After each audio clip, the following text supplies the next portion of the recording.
샬롬, 이동춘 목사입니다.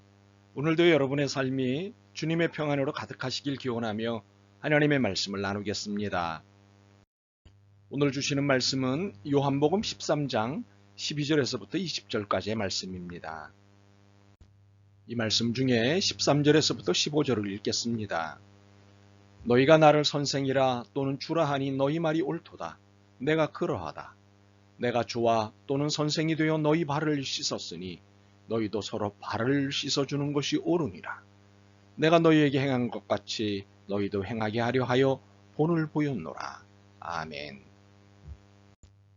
요한복음 13장 12절에서부터 20절 말씀을 본문으로 예수님이 주님 맞아요?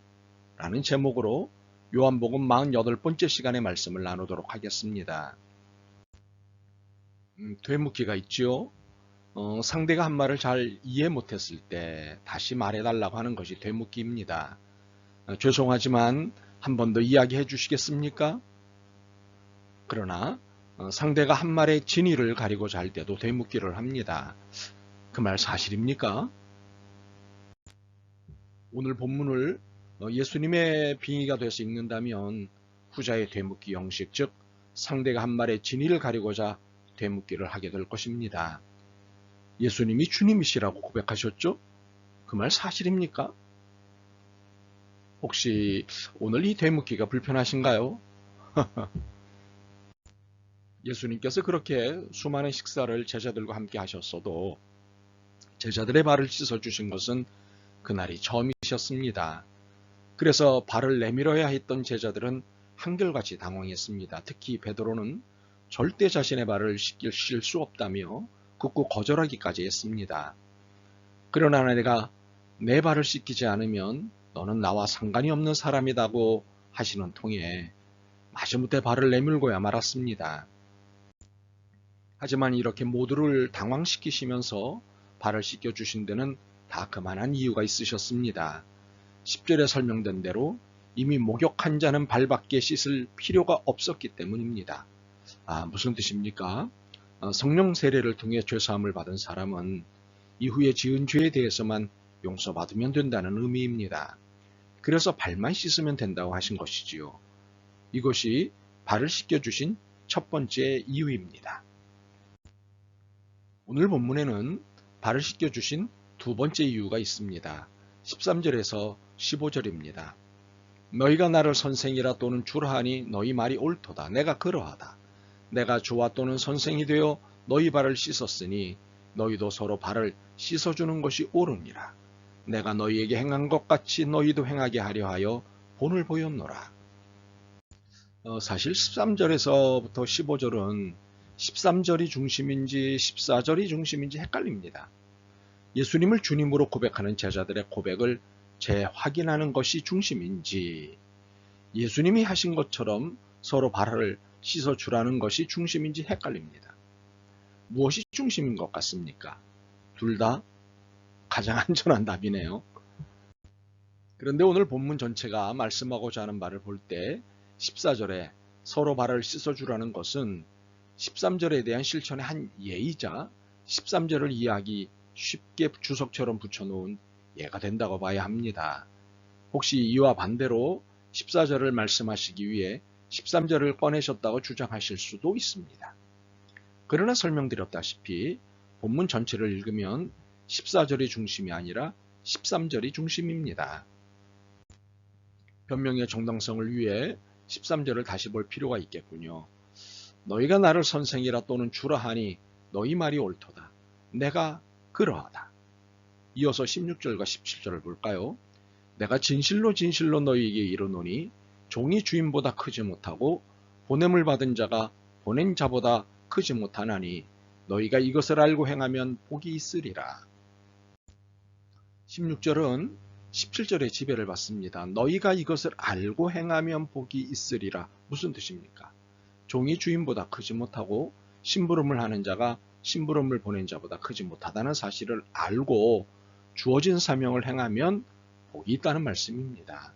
사명의 막중함을 말하자는 것이지만 이에 앞서 이 사명이 왜 중요한지를 강조하는 것입니다. 주인이 시킨 일이기 때문입니다.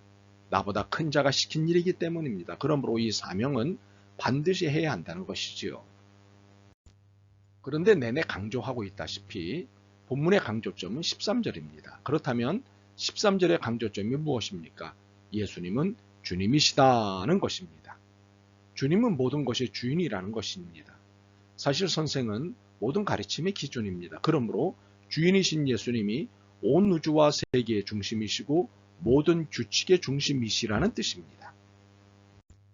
그러므로 세상과 세상의 모든 법칙은 예수님을 중심으로 작동한다는 사실이지요. 이를 18절에서부터 20절에 볼 수 있습니다. 내가 너희 모두를 가리켜 말하는 것이 아니니라. 나는 내가 택한 자들이 누구인지 알미라. 그러나 내 떡을 먹는 자가 내게 발꿈치를 들었다 한 성경을 응하게 하려는 것이니라. 지금부터 일이 일어나기 전에 미리 너희에게 일러두면 일이 일어날 때에 내가 그인 줄 너희가 믿게 하려 함이로라. 내가 진실로 진실로 너희에게 이르노니 내가 보낸 자를 영접하는 자는 나를 영접하는 것이요 나를 영접하는 자는 나를 보내신 이를 영접하는 것이니라. 성경의 예언에서부터 현실에 일어나는 모든 사건들이 다 누구를 중심으로 작동한다는 것입니까? 그렇습니다. 예수 그리스도를 중심으로 작동합니다. 바로 이 예수님을 우리는 주님으로 고백합니다. 그래서 되묻기를 하고 싶은 것입니다. 예수님이 주님 맞나요? 우리는 이 되묻기가 두려울 수도 있고 귀찮을 수도 있습니다. 마치 베드로가 예수님께로부터 내가 나를 이 사람들보다 사랑하느냐는 똑같은 질문을 3번이나 반복해서 받았을 때의 느낌과 같을 것입니다. 예수님의 진심은 베드로에게서 진실한 사랑 고백을 받고 싶으셨던 것입니다. 귀찮게 하신 것일 수도 있지만 그만큼 베드로를 사랑하신 것입니다. 베드로를 사랑하시듯 우리를 사랑하시기에 예수님은 똑같이 우리에게 되물으십니다. 내가 너의 주님이 맞니? 자, 여러분의 대답은 무엇입니까? 예수님은 제자들에게 내가 너의 주님이고 선생이 맞다면 서로 발을 씻어주라고 말씀하셨습니다. 그러니까 예수님을 주님이라고 고백한다면 피할 수 없는 사명이 서로 발 씻어주기가 되는 것입니다. 그렇다면 발 씻기가 신앙생활의 당연한 일부분이 되어야겠죠? 오늘부터 당장 가족들의 발부터 씻어드려야 할 것입니다. 그런데 발 씻어주기에는 이미 신학적 의미가 담겨 있습니다. 죄 용서입니다. 내가 너의 죄를 용서한다는 의미가 담겨 있습니다. 나는 너의 죄를, 너는 나의 죄를 서로서로 용서해 주어야 한다는 것입니다. 특히 이 용서는 선별적 용서가 아닌 무조건적 용서임을 기억하셔야 합니다. 모두가 용서의 대상이 되어야 한다는 것이지요. 대상을 선별하는 것은 내가 하는 일이 아니라 심판자이신 하나님만이 하시는 일입니다. 나는 용서를 할 뿐입니다. 예수님처럼 말입니다. 이것이 12절에서 예수님께서 제자들을 향해 내가 너희에게 행한 것을 너희가 아느냐? 이렇게 질문하신 것에 대한 답인 것입니다. 알았다면 내가 너희를 용서한 것 같이 너희도 서로 용서하라는 말씀입니다. 참으로 여러분에게 예수님은 주님이십니까? 여러분은 예수님이 왜 제자들의 발을 씻어주셨는지 이해하셨습니까? 서로 발을 씻어주라는 말씀도 받아들이셨습니까? 그렇다면 어떻게 하시겠습니까? 서로 용서하며 사시겠습니까? 아니면 대야에 여전히 손만 담그고 계시겠습니까? 선택은 여러분이 하는 것이지만 이 말씀은 우리의 주님이신 예수님의 명령입니다. 내가 주와 또는 선생이 되어 너희 발을 씻어주었으니 너희도 서로 발을 씻어주는 것이 옳으니라. 여러분에게 예수님은 주님이십니까? 아멘. 주님 사랑합니다. 고맙습니다. 이제 주님을 따라 사람들의 발을 씻어주며 살겠습니다. 진정 주님만 믿고 따르겠습니다. 예수 그리스도의 이름으로 기도드립니다. 아멘. 오늘도 여러분의 믿음과 삶을 응원합니다. 사랑합니다.